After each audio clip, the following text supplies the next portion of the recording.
Oke, pada video sebelumnya kita sudah melihat bagaimana kita menjalankan algoritma Gibbs-Sampler dengan menggunakan perangkat lunak R pada contoh data model normal di mana kita melakukan estimasi dari dua parameter yaitu mean dan variansi. Nah, sekarang kita akan melihat perluasan dari Gibbs-Sampler. Jadi tidak hanya berlaku untuk dua parameter, tapi sebenarnya bisa digunakan untuk estimasi dari beberapa parameter. Di sini misalkan kita punya vektor parameter berukuran P dan kita ingin melakukan inferensi dari parameter-parameter tersebut gitu ya. Misalkan di sini V1 sampai Vp.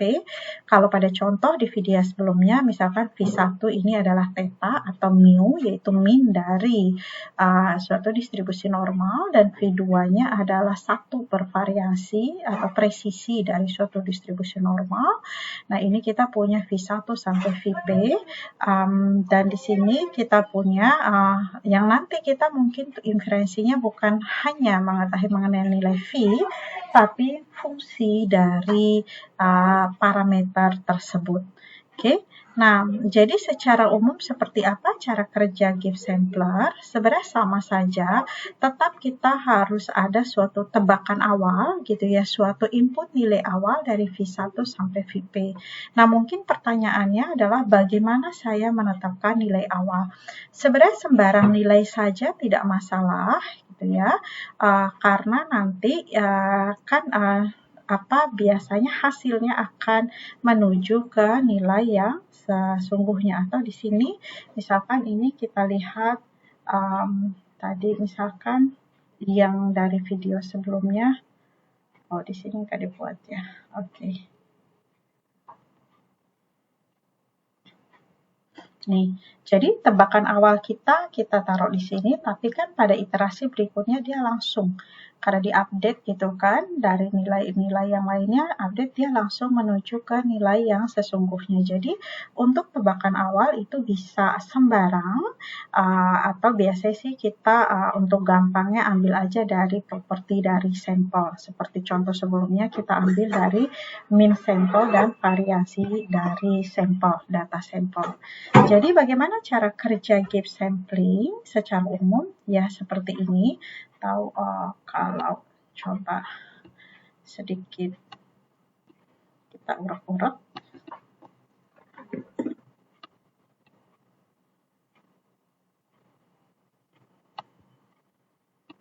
Oke, jadi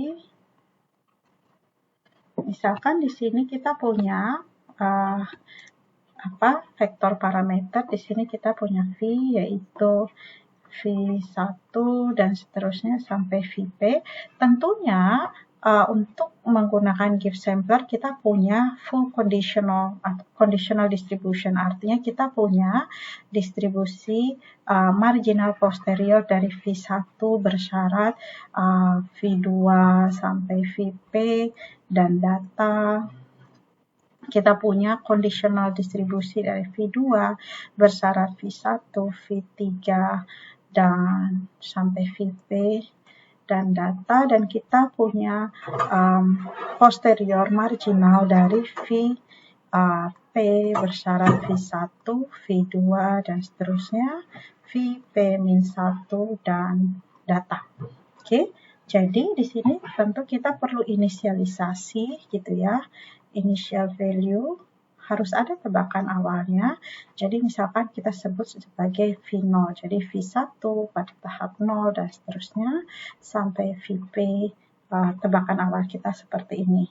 Nah, dengan tebakan awal ini kita misalkan ini untuk mengurai ini ya. Jadi pertama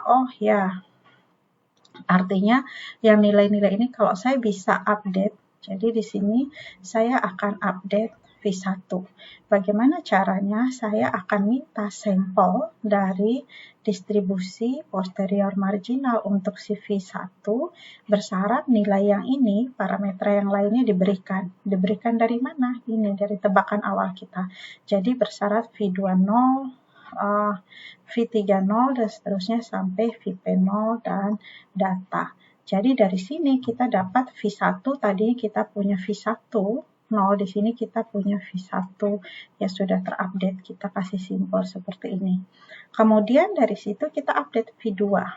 V2, jadi kita minta sampel dari distribusi marginal posterior untuk si V2 bersyarat V1, V3, dan seterusnya sampai VP dan data. Nah, di sini kita sudah punya nilai V1 yang sudah terupdate, jadi di sini kita pakai nilai V1, sementara V3 dan yang lainnya belum diupdate, jadi kita masih pakai nilai awal. Oke, dari sini kita dapatkan V2 yang sudah diupdate. Oke, dan seterusnya sampai ketika kita mau mengupdate nilai VP, berarti di sini kita akan minta sampel berukuran 1 dari distribusi marginal posterior VP bersyarat V1, V2, dan seterusnya sampai VP-1 dan data. Dan pada tahap ini nilai tebakan awal semula itu sudah diupdate, gitu ya. Jadi ini oleh V11, V21, dan seterusnya ini nilai updatean pertama. Di sini kita dapatkan VP updatean yang pertama.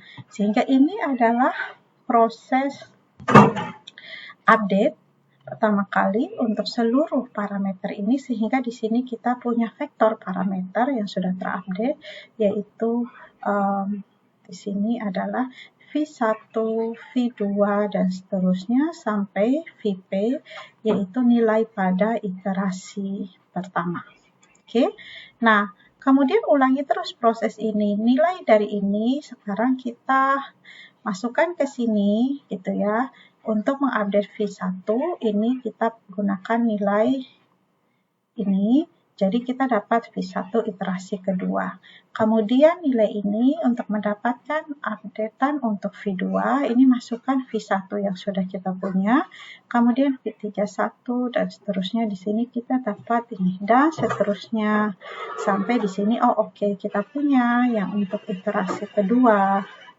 Dan seterusnya sampai kita punya untuk iterasi ke S, jika kita mau mengambil sampel sebanyak S.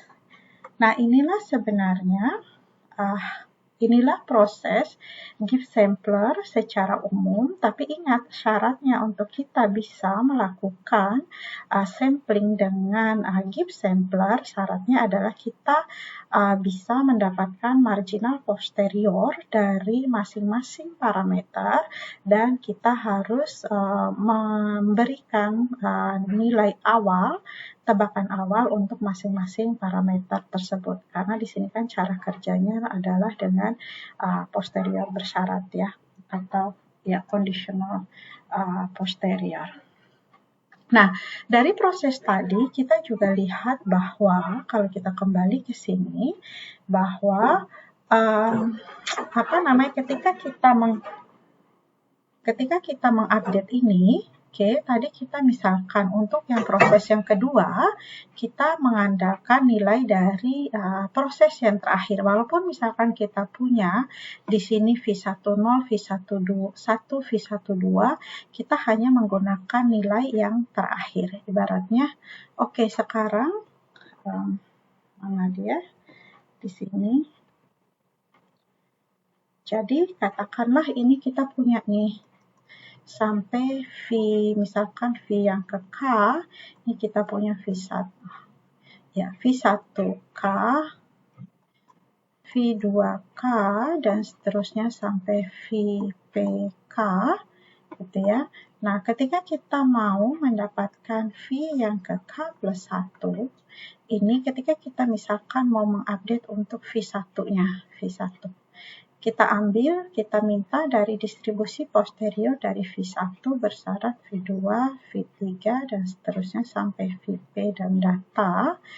Nah, walaupun di sini kita punya barisan dari nilai-nilai V2, ini V20, V21, V22, V23, dan seterusnya sampai V2K, yang kita pakai hanyalah nilai yang terakhir. Oke. Ini juga sama, jadi V2 yang ke K-1 dan seterusnya sampai V2 yang ke 1 maupun V2 yang ke 0, ini tidak kita gunakan. Yang kita gunakan hanyalah nilai yang terakhir yang kita miliki. Nah, properti yang seperti ini merupakan sifat dari suatu Markov chain. Ya, jadi disebut memenuhi sifat Markov sehingga proses ini disebut sebagai Markov chain. Dan ingat di video sebelumnya sudah dibahas bahwa ini kita mengambil sampel ini adalah dengan pendekatan Monte Carlo. Dan dengan pendekatan Monte Carlo cuma ketika kita punya berbagai informasi past information dari masing-masing parameter yang kita gunakan hanyalah informasi yang terakhir yang dia miliki, itu disebut sebagai sifat property, dan ini adalah barisan dari nilai-nilai tersebut, maka disebut sebagai Markov chain. Sehingga metode ini disebut sebagai metode MCMC Markov chain Monte Carlo. Nah, sifatnya seperti apa hasil dari Markov chain Monte Carlo? Kembali ini adalah aproksimasi gitu ya, secara numerik. Apapun yang kita mau hitung dari sini ya, dari tadi kan kita melakukan inferensi dari mengenai parameter-parameter ini gitu ya. Apapun yang kita mau hitung dari sini ya menggunakan informasi dari sampel ini yang di-generate secara dengan algoritma Gibbs itu. Nah, jadi kita bisa menghitung rata-rata, menghitung variasi, menghitung probability V1 lebih kecil dari V2, apapun yang kita mau lakukan. Instead of working with the population, ini kita bekerja menggunakan sampel berukuran S yang kita ambil dari sini. Oke, dan bisa ditunjukkan sebenarnya bahwa ketika kita mengambil sampel yang cukup besar, maka di sini aproksimasi kita dengan Gibbs sampler itu akan cukup mendekati nilai yang sesungguhnya.